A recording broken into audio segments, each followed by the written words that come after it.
And good afternoon, everybody. It's Monday, the 6th of July. Welcome to the latest edition of ICB TV. I was keeping you waiting for a few minutes there. I do apologise. But today is a very important day. I'm very pleased that we have with us today the Minister for Small Business and London, Paul Scully. Welcome, Minister. It's a great privilege to have you with us. We've been getting a few questions in advance. They're a generally friendly bunch. I hope you find out during the day. The first one, to be honest, it's not really a rude question, but what exactly does the Minister for Small Business do? What is your remit, and how do you slot into the rest of government? Yeah, so my long title is the Minister for Small Business, Labour Markets and Consumers. And I'm also the Minister for London as well. So Minister for London, I think, is relatively self-explanatory, although obviously with the Mayor of London, what I tend to do is I guess I join the dots up between cross-government departments and the Mayor of London and London councils to make sure our capital gets the benefit of the Mayor can actually get into government, and I can hold him accountable. We'll also make sure that our support gets to the places the way it needs to be across the capital. But in terms of small business, it is creating the atmosphere, if you like, for small businesses to be able to set up and thrive. The government's manifesto commitment was to make sure the UK was the best place to start and grow a business. What I want to do on top of that is to be able to make sure that it shouldn't matter where in the country that you start that small business. You should get consistent business advice and support, because government doesn't create jobs, doesn't create wealth. It's private enterprise that does that. So that's why we can create an atmosphere. In terms of labour markets, that's workers' rights in many ways, and making sure working between employed and self-employed, but also employees, self-employed and workers, and consumers. I think again is relatively self-explanatory. Hope that helps. Yeah, it does. Thank you very much. Actually, somebody quite well known once said, "The great work of the men and women of the Institute of Certified Bookkeepers guarantees continual high standards in a vital and time-honoured profession." Now, his name was Boris Johnson. I mean, whatever happened to him? Anyway, well, that's when he was Mayor of London, and he was very kind in supporting a lot of what we do as bookkeepers. So we're very pleased to have you with us today. And we predominantly have micro and small businesses as our clients, and we think we're very important. I'm hoping by the end of the hour that you've graciously said you'll spend with us, you think so too. One thing that I'm interested in knowing is I've been through some difficult times, various times through my career. But what on earth did it feel like to be in government when you suddenly realise you've got to close the country down and send them over? I mean, that must have been a real game changer for you. Oh, absolutely. Look, first of all, I should say thank you to the ICB, not only for putting this on, but actually the work that you've been doing in this extraordinary time with your businesses. SMEs have had a huge issue to face. Having run small businesses myself for 20 odd years before I was elected, I know how challenging it is in the best of times. Never mind now. But for me, we'd gone through the last year's, the last 3 years really of extraordinary situation with the Brexit debates, and when we had 2019 come through and the new MPs come on board, we thought, here arrives the cavalry. Now we might have a few years of relative normality. That didn't last long, but clearly I was made a minister in February, and we were straight into COVID. And what I tend to do is work and try and add value to what I'm doing. So get stuck in, roll my sleeves and get stuck in. And so the level of engagement we've had is all I've ever known as a minister, but it's really increased at pace for government. Businesses are used to making decisions really quickly. For government, clearly that doesn't happen. Consultations can take months, if not years. Some of the consultations we've been doing have been 12 hours with unions and business representative groups and the like. So this is basically government working in real time. So it's been exciting, but it's been extraordinary because I've seen the positives and the negatives. Some of the feedback we've had it's been great. So that's rewarding and the exciting bit. But it is a challenge seeing businesses struggling so much. Yeah, and you're now spearheading the Open for Business campaign. I see you've already been using some of the services of the UK small businesses. You're on Twitter as having been for a haircut, so you beat me to that one. I haven't managed to go myself yet. Mine's right on the back, just in to stop me looking like Goldilocks or somewhere or other. And you've also had a pint, which is something else I've missed out on so far. So small businesses, it's said so often, they are the backbone of the country. Yeah, we all know that. We take them very much for granted. I think when we come back out of this, perhaps we won't take them quite so much for granted. Do you think there's going to be a new field for small businesses, a welcome back? I really hope so. I really hope so. It's something that I've been pushing right the way through this situation, because big companies are clearly struggling themselves, but they're better resourced in terms of the resilience that they can build in. Whereas small companies, especially one-man, two-man bands, you tend to have your head down, working on the business rather than working for the business rather than working on the business. The wider planning that you need to do. And so when something like this hits, it is a real challenge. And I think this has pulled a lot of people up who don't really understand the challenge of running small businesses. And I hope it will make them reevaluate and value, as you say, the small businesses that are the pillar of our economy, frankly. They're the employers of today, but also the ones that are going to hopefully expand and grow to become the bigger employers of tomorrow. Yeah, we all hope that. And obviously, I think along with most commentators, at least the positive ones, there is a way out of this, but it's going to take a lot of work. But it's about commerce, it's about selling, it's about buying more products, it's about selling more products, it's about providing more services. So, we've all got to work hard on this. One thing that comes across, obviously, for government is whenever we see anything on the news, it's normally that a big company has either moved in or a big company has moved out. And those of us who work with small and medium-sized enterprises know that this is obvious. One company disappearing, you can lose 5,000 jobs in one go. So the emphasis for government has got to be on those sorts of people. But how do small businesses get you as their champion to do more for them? Because you're thinking about millions of small businesses, not just one manufacturing plant. How do we make that work? Well, it's trying to make sure that we've got, as I say, wherever you are in a country, we can get support to you as a small business, both now, the emergency support in terms of the grants, the furloughing scheme, the self-employed scheme, etc., but also in terms of recovery, make sure that the work that we're doing to get companies up and running again, the sectors up and running again, making sure that there's no one area left behind, not just sectors, but towns and geography as well.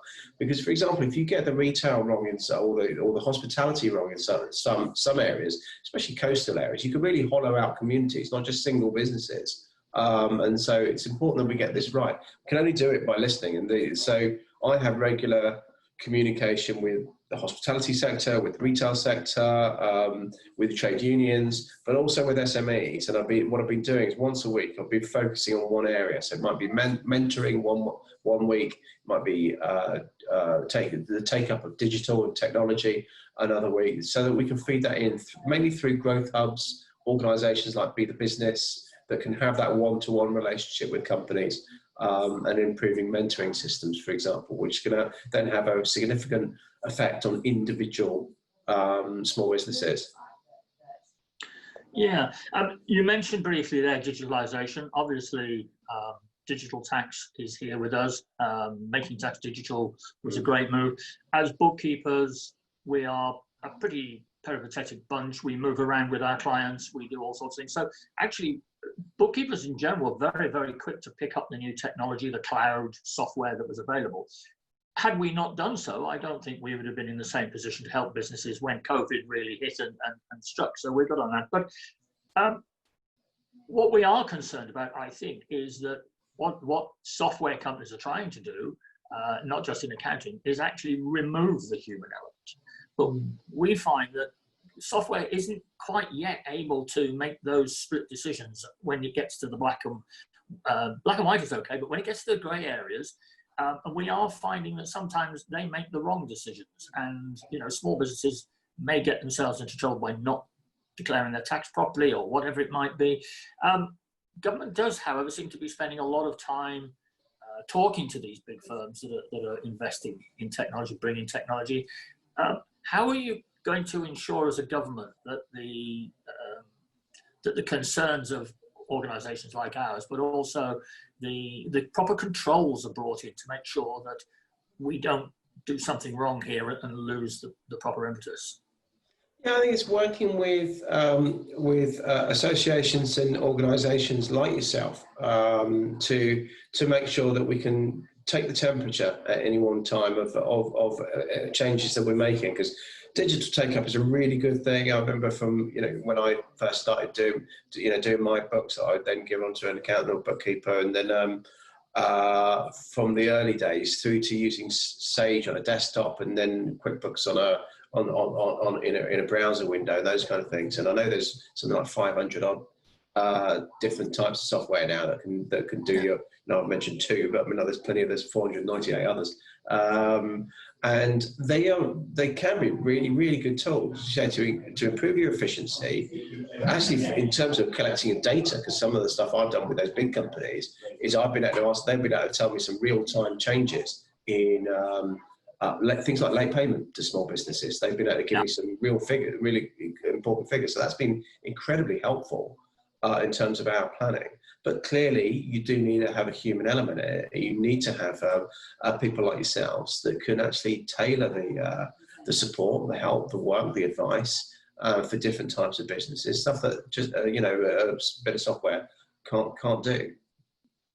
Yeah, we work very closely with all of the software companies. Obviously, I think the thing is that a lot of small businesses are saying to us that there is the presumption that because it looks sexy and they can do it on their iPhone, that's the end of their problem. But actually, if you don't understand accounts anyway, the fact that you can do it faster and get yourselves into trouble much more quickly doesn't really help. But anyway, that is good.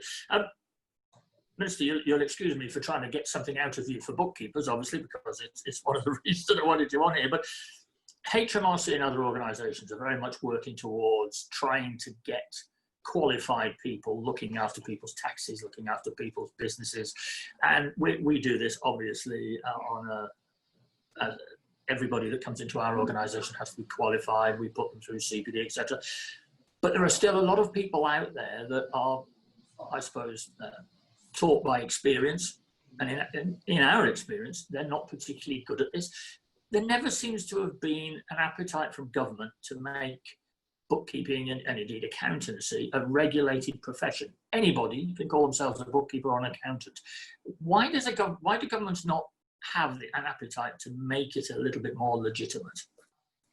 Yeah, so we've published a call for evidence on it to raise standards in the tax advice, giving tax advice back on the 19th of March.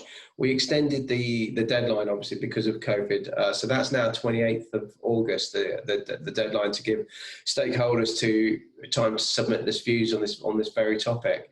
Because we want to look at the tax advice market, the characteristics of good and bad tax advisors, the reasons. Obviously, the reasons for taking action is that it will protect consumers and discuss various potential approaches to raising standards in the market. But it's important that we actually make sure that we can get the balance right between having the very best consistency of advice, but still making it easy to enter the sector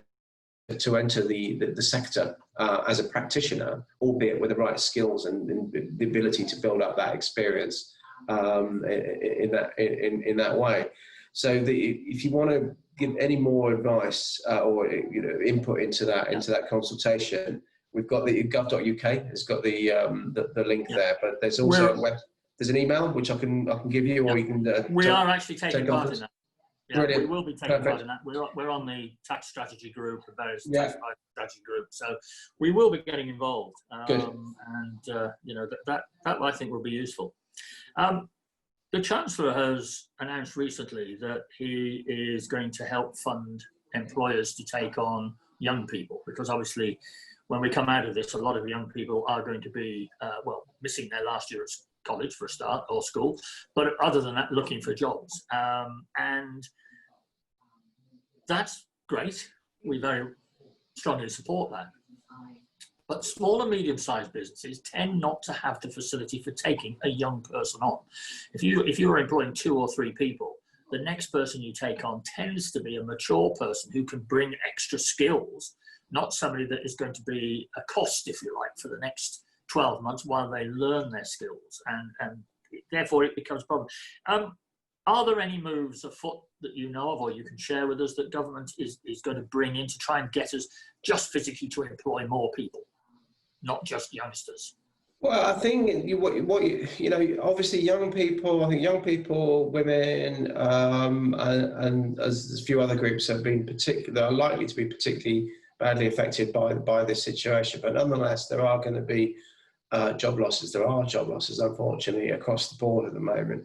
And we want to make sure that, first of all, we can mitigate that and reduce those numbers of losses in the first place, clearly, through things like the furlough scheme, that now having that flexibility. But also we want to make sure that we can work on creating new jobs. So first of all, you have the Chancellor will be speaking on Wednesday. He'll be outlining a little bit more detail about what support we will give directly.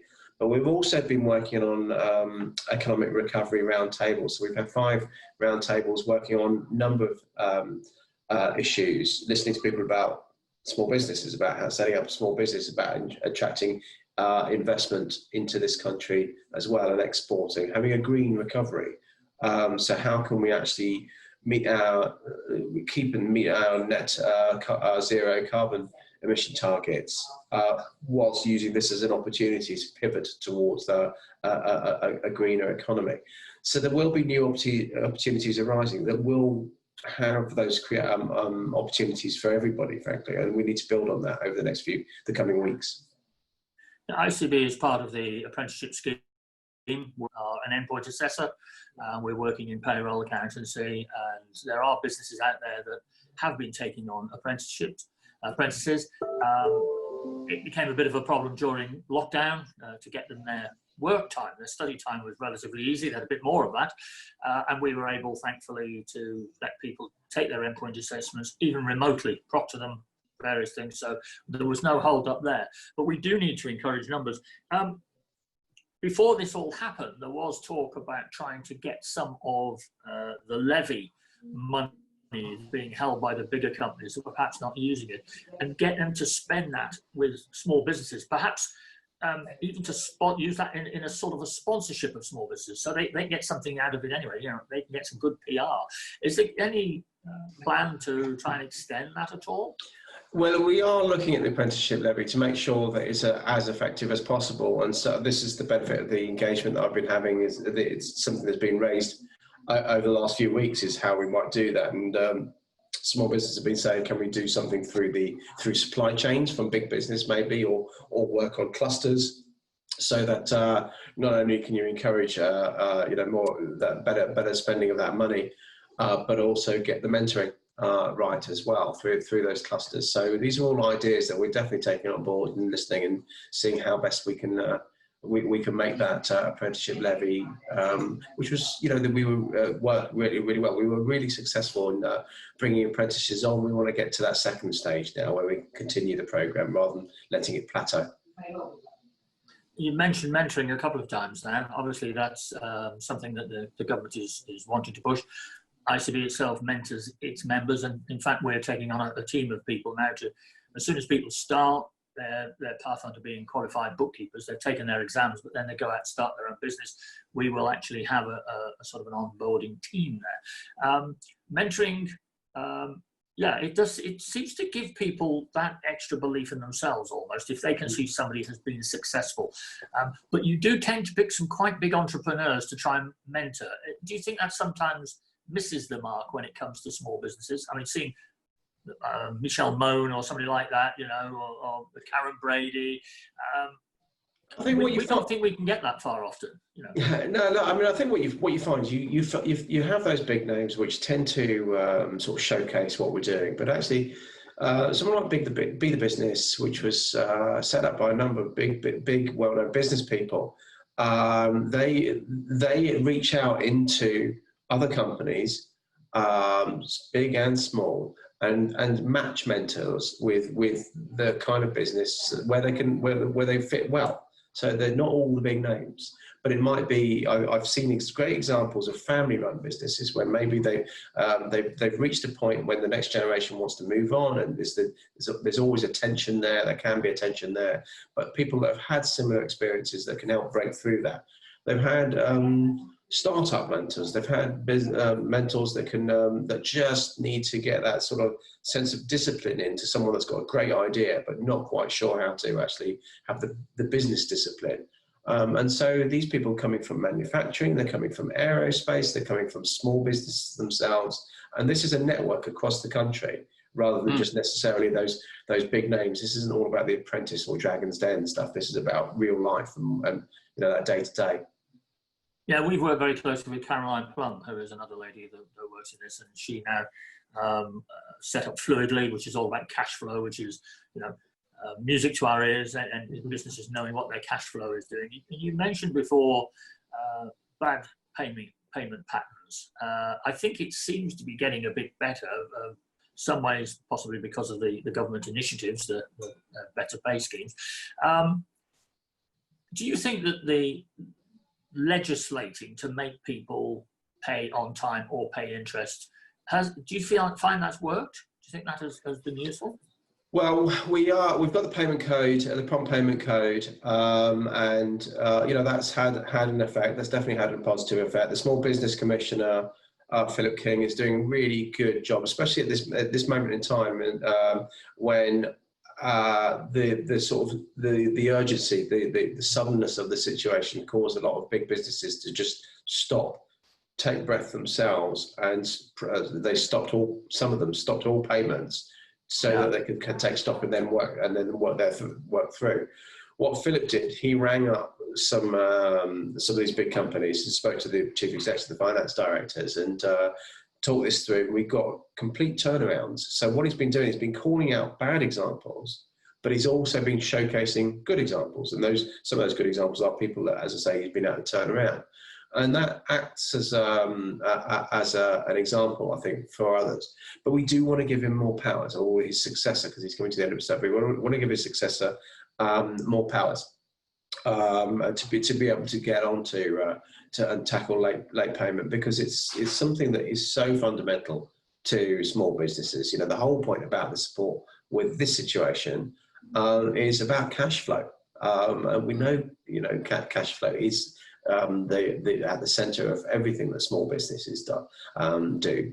And so when you get a big company, especially if you're maybe reliant on 2 or 3 big suppliers and one of them doesn't pay, it can be fatal sometimes. Again, one of the things that I would say that we're finding is that people are now more likely to pay within 30 days. But what is not often seen is that they've introduced a purchase order system. And trying to get the purchase order is taking 90 days. So you're back, but that bit seems to be missed. So I don't know if it comes under the remit of the small business. Well, it's certainly something that I've had an example of myself when I was running businesses before I was elected. So I can relate to that very, very clearly.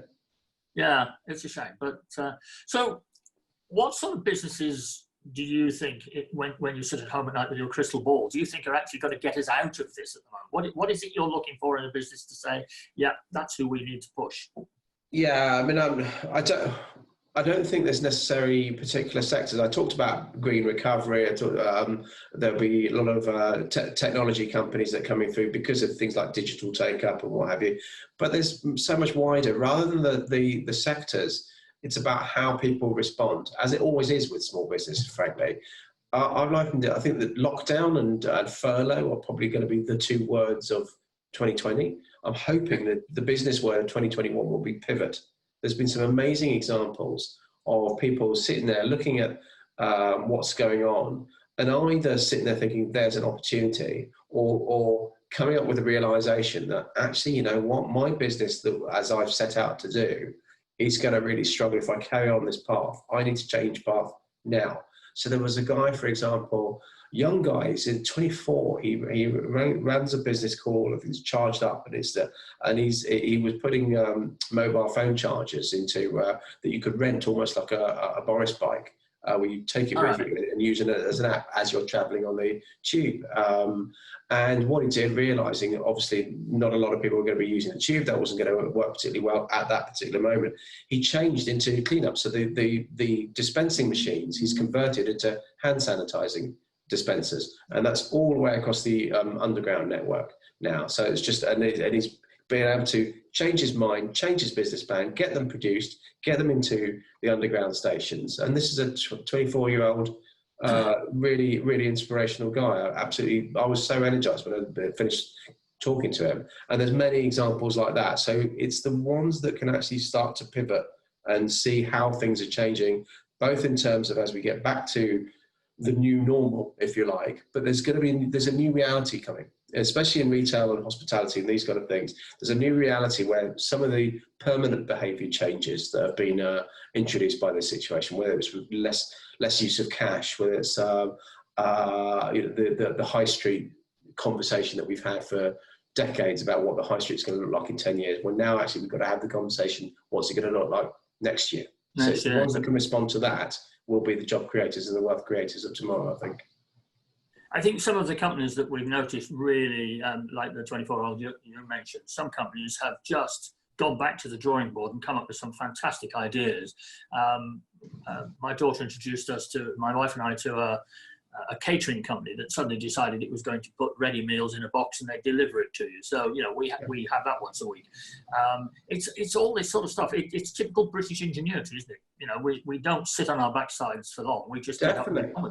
There's a wonderful company called Pizza Pilgrims, a pizza restaurant, a sourdough pizza restaurant. And they do sort of high quality stuff around London, I think it is. And they've changed, again, because they had to close their restaurants, by putting all the raw ingredients into a box and then and actually posting it to you. So they're able to charge you a premium and you do all the work. You cook it yourself. So what's not to love?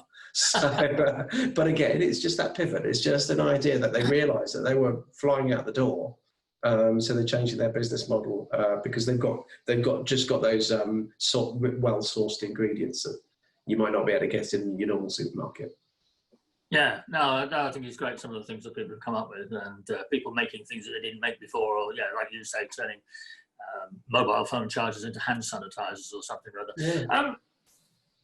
What's happened to the hospital at the Excel? Is that sort of still there waiting, hopefully never to be used? Yeah, it is at the moment. I believe, if I remember rightly, they're turning it into a diagnostic centre for the time being. I think they might be having some cancer treatment there at the moment, but I can't tell you for sure. But yes, it's still there at the moment. Shows the ingenuity. I mean, that does show you the ingenuity, that the speed that went up, and then that was, of course, repeated a few times around the country as well, the other Nightingale hospitals. Shows what we can do when we put our minds to it. Well, my constituents, my bookkeepers, keep me in tow, and I can't keep them all happy all of the time, obviously. The same can be said for politicians, but you have the additional thorn in the side of the press, who, for whatever reason, once you're doing something really, really well, they then look for the next thing to find that you've done wrong. Does this sort of get to politicians? Do you go home at night and think, no, I'm feeling suicidal over this, or what? Or do you just get thick skin, or what? I think I've always had a sort of phlegmatic view about the press, but others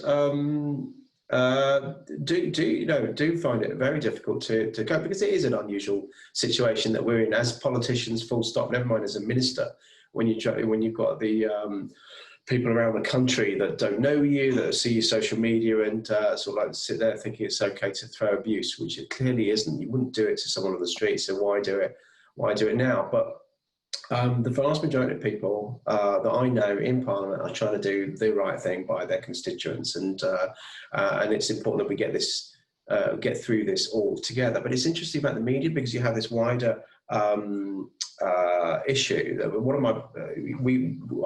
I want to talk about the economic recovery on telly and how people can feel safe but feel confident about going out and about, if you've got a journalist or a presenter or whatever that's trying to make a name for themselves by just coming up with a diatribe, a monologue about one particular aspect of the COVID emergency, albeit an important one, then it doesn't really inspire people to go on and share their news with them, because the message that we're trying to get out there just isn't getting out there. So we have to use social media. We have to use all these sort of things. You can see that when we had the daily press conferences. It took a lot of broadcast journalists a little bit of time to adjust, because when we were talking about opening schools, you'd expected the education correspondent to be asking questions, but often it was the political correspondent, because they're still looking at the politics of it rather than the solution, being solution focused, as business people always are. Yeah, and I noticed over the weekend that one half of Cornwall wants everybody back and the other half wants them to stay away. So they've both got campaigns running at the moment, and people are saying, oh, hold on a minute, my sister is complaining that Cornwall is saying stay away, and she's got a holiday booked in 2 months' time, and she's worried that she's going to lose her money. But there are always two sides to a story. It's just that you're fighting that battle in public view, whereas the rest of us tend to sort of do it behind closed doors or something like that. This is very true. This is very true. But at the end of the day, but we have to be accountable. So it's fine that we have those debates. We will sit on our record, and people can see whether we've done the right thing, whether we've been trying to do the right thing, and they'll judge us on that, and that's fine. That's part of the weird job that we all put ourselves in front of. When it must be the only job in the world when you've got an interview panel of 70,000 people looking at you for over a 5-year period. It's the longest interview with the most people ever, I think. Yeah, and at the end of 5 years, you've got to do it all over again. Indeed, yeah, day after, yeah. Yeah, and talking of workers' rights, straight into that, you mentioned obviously you cover workers' rights and also employers' rights, because you're looking after small businesses. And that in itself is a difficult one, because what suits the workers doesn't necessarily suit the small business. And trying to reach that balance must be a very, very fine line to tread. Yeah, it really is, because it's trying to make sure, we want to do as much as we can for workers' rights. One of the things that I've just launched, for example, we've got the domestic abuse bill going through Parliament at the moment, which is a groundbreaking bill. And what we've done, we've also launched a review into employer support for people that have gone through domestic abuse themselves. Now, that doesn't necessarily mean extra cost or duty for business. It's just it's about being aware of it, such that if someone's coming in, you can bring them back aware to of their sensitivities, so that they can hopefully come back to work and be more productive as far as the employer is concerned. But it's the humanity of it as well, whilst they go through something hugely, hugely terrible. But we've got to get the balance right, clearly, between making sure that we can encourage responsible employment, have that basic level of security for people in the workplace, but not adding the financial burden, especially for small businesses, as we talked at the beginning, that don't necessarily have the big departments that can cope with this regulation and that regulation and this bit of bureaucracy and that form to be ticked, etc., etc. I'm not asking you to be lawmakers or policemen. It's just getting that sort of the bottom line right, really, so that responsible employers can use that, but add to it, because investing in people is a great thing to do as an employer. Yeah, and I think we have to work with all sides to get this right. And I think one of the things that we notice most is looking after small businesses and micro businesses is that they have to be jack of all trades. And there is such a lot of legislation that affects everything they do, from sending an email out to somebody to try and sell them something, to looking after an employee, to deciding whether they've got trouble at home or whatever it might be. If you look long term at this, you'd probably never set up a small business. But thankfully, a lot of people do set up small businesses. That's what they want to do, and long may that continue. I mean, there are obviously several million of them out there. Government really, though, almost can't do too much for small businesses, because then that sets them out as a special case against the larger businesses. And actually, we're sort of all in the same pot, aren't we, really, when it comes down, push comes to shove. You can't say, oh, well, you've got to look after your staff, but you've only got 5, so you can just throw them out when you're ready. It's got to be across the board, isn't it? No, I think standards. Yeah, I think standards should be the same. But if you're an employee, you should be able to expect the same level of rights. And then, as I say, anything over and above that will depend on how you're responsible and motivated your employer is to, as I say, invest in their people. But what we've got to bear in mind with that. You can put all the protections you want for employees, but it's the report. Sometimes it's the reporting, it's the extent of risk assessments, and some of that prep work that small businesses will struggle to do. So again, you're right. There's a balance to be struck within this, but I think we want to make sure that it doesn't matter who you work for. That if you're pregnant or if you're in one of the protected characteristics or these kind of things. For example, or if you're vulnerable in any sense, any way, shape or form, or if you're just looking at holiday entitlement, then you should have, there should be certain expectations of your employer, just in the same way your employer has expectations of you if you're an employee or a worker. Yeah, absolutely. As an institute, on the day that lockdown happened, we sent everybody home. They took their phones with them, they took their computers with them, and we are in the cloud. Excuse me, nobody really knows there's any difference as far as we're concerned. We're not coming back anytime soon either, I don't think. Nobody really has a great appetite to come back. How can you see the landscape of the sort of commercial sector, I would call us? I know your retail is going to have its own challenges, but what about the commercial sector? What about all these offices that nobody wants to go back and work in anymore? And, I think the whole world is going to change, isn't it?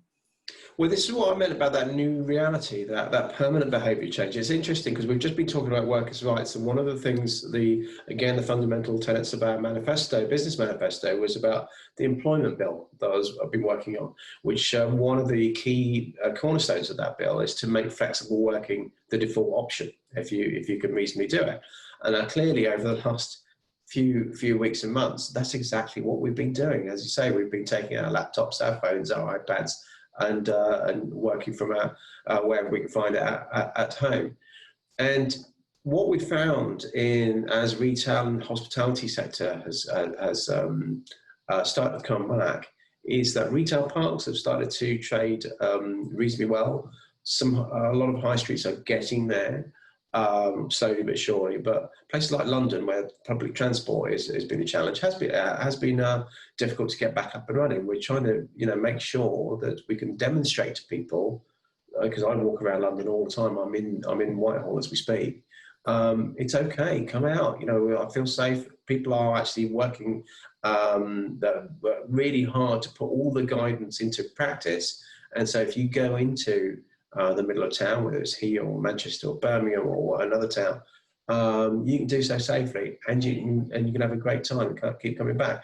Offices, though, are, as you say, another case in point, because different businesses are taking different decisions. Some of whom are using it as a chance to break their lease and at a particular time at the end of maybe when they've got a break clause coming up, and seeing if they can pivot again to having a smaller HQ and maybe have people working from smaller clusters or from home. That's then going to have an impact on the high streets again, when maybe there's a small sandwich shop that's reliant on their businesses. So there is a lot of work that we need to look at to sort of crystal ball gaze, or go more than crystal ball gazing, actually really see, try and predict and be one step ahead of that, which is why I work really closely with all of those different sectors, including a lot of the main employers in those big HQs. But there is a big change coming in that permanent behaviour change in offices, which we've got to be alive to. But that will give other opportunities, different opportunities, won't it? So, I mean, that's a good thing. Somebody's just sent a thing here asking whether you know what Wollongong is. What Wollongong? Not Paul Scully MP in Sydney, as he referring to. That's the man, yes, absolutely. You obviously know that one already. I've met him. So just before Christmas, Paul Scully MP is like Professor John Lewis in the States, who gets all of John Lewis's tweets. Paul Scully MP, because I've been on Twitter since 2008, so way before I was an MP. So I'm at Scully P. He is at Paul Scully MP. He gets all my tweets, and because of the time differences, he responds in the morning about the, I think when you're talking about the bins in Sutton, you're talking about the other guy. And he came over to London with his wife before Christmas. And I met him, took him around Parliament, introducing him to all my colleagues as this is Paul Scully MP, to their slightly puzzled faces, and then took him around the corner to a restaurant called Scully's of St James's. So I think we reached peak Scully in December. He might be the other political party, the other political persuasion to me, but he's a lovely chap, and we've kept in touch. Oh, right, okay. Yeah, we have a lot of members in Australia, New Zealand, all around there. So they for some reason, insomniacs or something, they tend to tune into this a bit. So I thought that was it. Send him my regards if you're down in Wollongong then. Yeah, so, right, there's a question here from Jane Bratton. Ask the Minister, please, what are you doing to help with broadband speeds now that everybody's working from home? Because, I'm in central London. I'm literally a few hundred yards from house where I'm sitting at the moment. And I don't get very good service here, but it is a problem. I know you're investing a lot of money. How does that roll out? Yeah, so we're putting a lot of money into the full fibre broadband. I mean, obviously, the Prime Minister talks about getting that around the country as part of our levelling up infrastructure programme, and so people can bid in for it to make sure that they can get that funding there. But it's not just the rural areas. It was only recently in Sutton that my office in Sutton I was able to have more than just a good internet connection. I could now get sort of like some of the faster ones, and that's behind the high street in Sutton, so it's smack bang in the middle. But you're right that some places, even in some of the towns, have not got great connections, and then with more capacity being needed for Zoom calls, for Microsoft Team calls, all sorts of different things. It's something that we definitely need to come to keep up with. But we are investing in it. We are working with with all of the big providers, Openreach, Virgin, etc., to make sure that we can have that rollout. So that it comes back to what I was saying about shouldn't matter where you are in the country. You should be able to start a business. You should be able to grow a business, and it should be the best in the world to be able the support that you're getting given. That's the farmers in rural areas just as much as it is for you and I in London. Yeah, we have about 550 farm secretaries as members, and they have a whole different world of challenges. But I think it seems to be getting better. But you mentioned starting up anywhere in the country. I've just to explain, we do have an audience who come through our website, but we also have an audience who come through our Facebook site. So their questions don't appear up there. And I've got one here now from Michael, who no surname. So hi, Michael. Morning. Good afternoon. And he's saying, is HS2 really going to make a difference? And by allowing people to get to London quicker, does that not mean you're going to drain the talent from the north rather than take the talent from the south north? I think it's not about speed. HS2 has never been about speed. It's about capacity. It clearly will be knock a few minutes off the journey. But it's just that if this had been talked about an upgrade to the coastal line, fewer people will be looking at it as this big project in quite the same way. But it's making sure that we can get people between the two, because we want to in terms of levelling up, we want to make sure that things aren't just concentrated in London as they always have been. If you think about inward investment, and bearing in mind that until COVID, I don't know the exact figures now, but until COVID kicked in, the UK had the biggest inward investment of any country in the world, including China and America. That's pretty phenomenal. But actually, the downside of that, though, is, of course, when people from somewhere like China or ASEAN countries or whatever looking at the UK, they know about London. It's a strategic world city. And again, it's one of the most, I think with Bangkok, it's the most visited world city. They always vie for places 1 and 2. But actually, there's amazing talent, as you've said, in Birmingham, in Manchester, in York, in Leeds, in Bradford, in Scotland, and Wales, and Northern Ireland. And we've got to make sure that we're working on all of those. So take HS2, I would be more confident. If the questioner was from the north, I'll be really confident and say, no, you know, this isn't Dick Whittington anymore. Actually, we want to get people to go the other way, because there's some great opportunities up north, and that's what we want to make sure we're doing. Yeah. I mean, I've been fortunate in my business life to travel around the world, and Great Britain is held up there. You know, it's not just because they're talking to me because I'm from Britain and the United Kingdom, but we're pretty good, really, aren't we? We are. I tell you what, before I got this job, I was this ministerial job. I was the Prime Minister's trade envoy to Thailand, Brunei, and Myanmar. I'm actually half Burmese. My father was born in Burma, so it's an amazing thing for me to be able to do. And I've also travelled since elected to Bangladesh, and I do a lot of work with Sri Lanka and Indians as well. And they love British brands. They love British engineering, precision manufacturing, these kind of things as well. We've got so much to offer that we do ourselves down in the UK a lot of the time. It comes back to the media that we were talking about and just the British way. But actually, people still do look at the British and what we have to offer, and they would like a piece of it. They would like part. They want to be involved. So I think we've got a great future. What we have to do in our conversations with them now is that say, yes, like the rest of the world, COVID has affected us, but the fundamentals of the UK economy are exactly the same as they were 6 months ago, and they were really good. I'm part of a thing called the Genesis Initiative, which is sort of a lobbying group, if you like, across party, etc. And in the Senate, one of the big things that comes across from a lot of the organisations that are mentioned here, like the Engineering Federation and various other people, is that there seems to a budget has been removed from the exhibition circuit, if you like, where British business could go and join with the UK's own stand at some of the big expos around the world.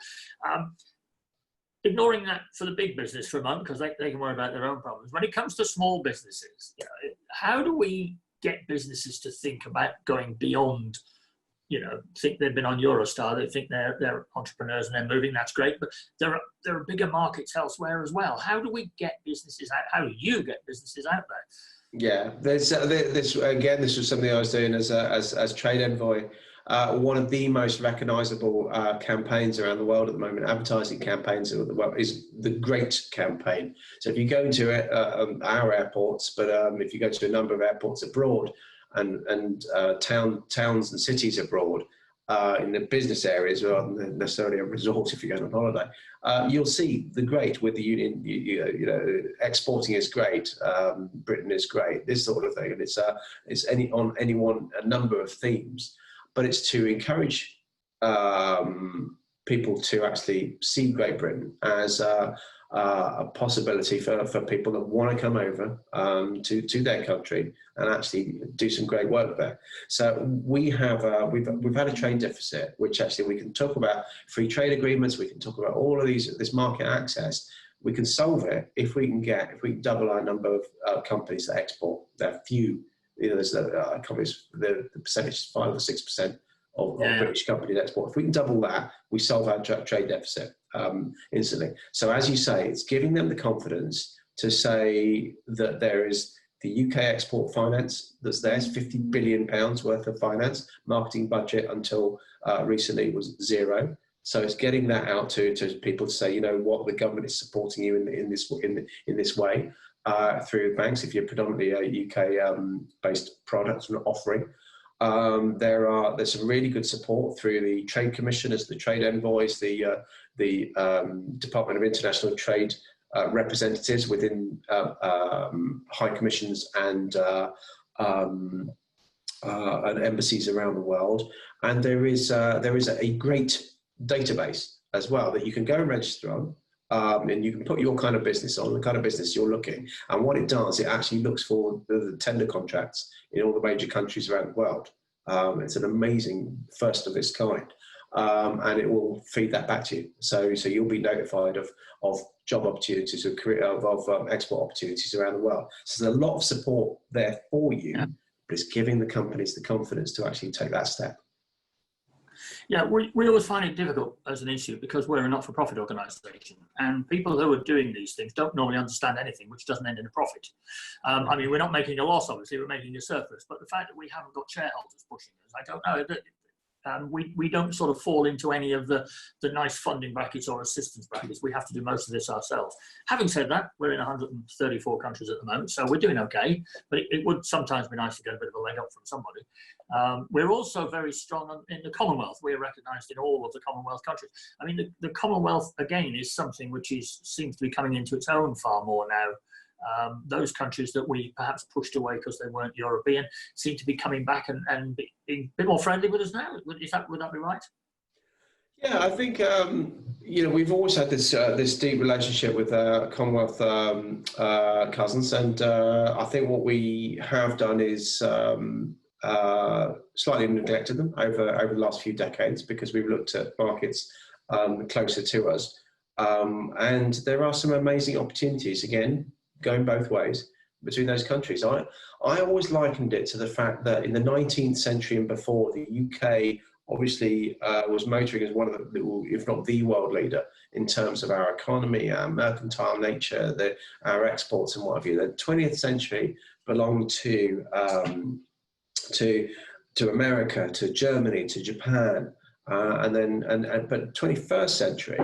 Actually, if you look at the middle classes in Africa, the growing middle classes in Africa, but you look at the ASEAN countries and the Asian countries, this is their century. So actually working with them, our Commonwealth, the countries in those continents, but also some of the others around there as well. There were some amazing opportunities for UK companies to get involved in, and that's what gets me up in the morning. That's what really excites me.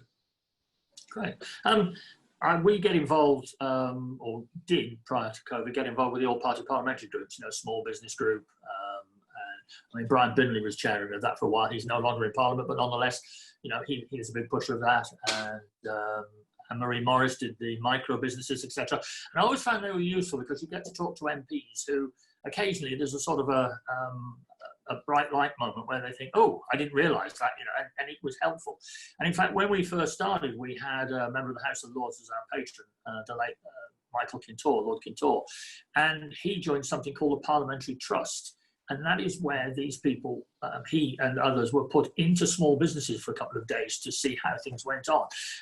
Are there any things happening like that in government? I mean, obviously, you run your own business. Quite a few have. But I don't know, a few years ago, perhaps most MPs were what I call life politicians. They didn't seem to have much. They'd say, "Oh, I ran a small business." You probably heard of it, Goldman Sachs. Well, that seems to sort of gone a bit now. How do you keep your feet on the ground, and how do you get your new young green MPs to understand what business is about? Yeah, it's a really good question, because a lot of the parliamentary stuff, purely and simply, again, because of resource, the influence coming from outside are those bigger businesses. Now, clearly, you can still access small business intel and feeding through them. So, for example, if you're going through banks or accountants or those big groups, they work with small businesses. So, funny enough, you talk about Goldman Sachs. I did a webinar for their initiative. They do this as part of their corporate social responsibility. They did a thing called Goldman Sachs Small Business 10,000, and they have a mentoring sort of training program for small business leaders. And there's, again, some phenomenal people on that, and I spent a bit of time with some of them. So you can access small businesses through them, but it's so much easier, as you say, if I can share my experience. And bearing in mind, constituency MPs actually do go out in their constituencies every week, on the Friday when they're back in the constituencies, and they will typically be walking down the high streets, seeing the small shop, seeing the small office here, and those kind of things. So not everything happens in Parliament, but I think it's the constituency stuff that does often keep you grounded. Yeah. We're just about coming to the end of our hour.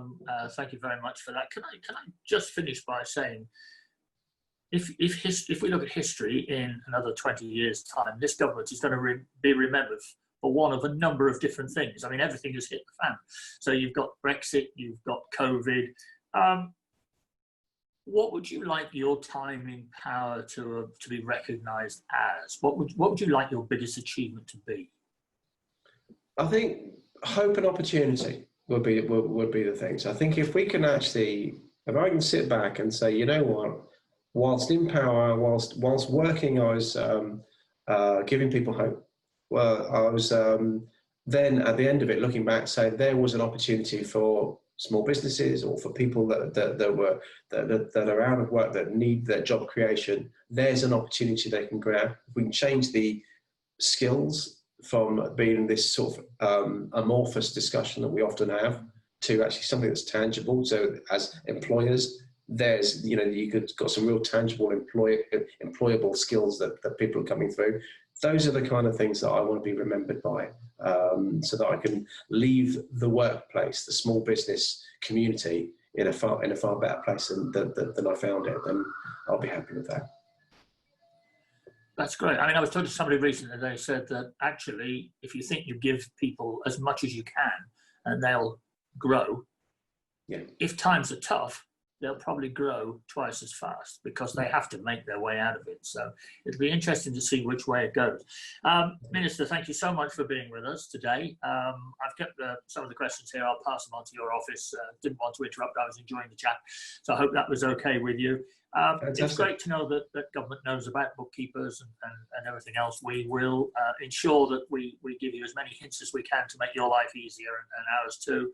And we look forward to watching with great interest what you continue to do for small business. Thank you very much for being with us. Thank you very much, Gary, and thank you very much for everyone on the call for everything you're doing. Thank you, sir. Bye. Bye-bye.